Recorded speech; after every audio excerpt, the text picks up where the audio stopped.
আসসালামু আলাইকুম। নিবন্ধন প্রত্যাশী ভাই বোনেরা, ভাইবা বোর্ডের একটা কমন কোশ্চেন হতে পারে যে what do you know about Charles Dickens.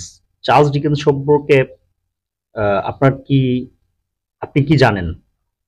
তো Charles Dickens was an English novelist and one of the most influential writers of the Victorian era, known for his vivid characters, social commentary, and masterful storytelling.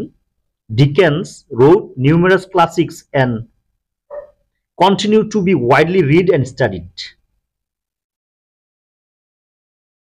His works often highlighted the struggle of the poor and the injustices of industrial society. তো অনেকে Charles ডিকেন্সকে তার favourite noblest হিসেবে ধরতে পারেন। তার কিছু work সম্পর্কে যদি জিজ্ঞেস করে, যেমন অলিভার টুইস্ট আছে, Oliver Twist, the story of an orphan navigating the hardness of London's underworld, তারপর গ্রেট এক্সপেকটেশনস আছে, follows the life of Pip and his journey from childhood to maturity, তারপর আছে Bleak House, a critique of the British judicial system, তারপর a Tale of Two Cities, a historical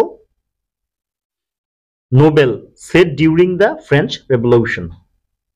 তো প্রিয় noblest বলুক অথবা Charles Dickens সম্পর্কে কি জানেন জিজ্ঞেস করলে এইসব কিছু বলা যায়, যেহেতু আমাদের এটা কোর্সে অন্তর্ভুক্ত ছিল।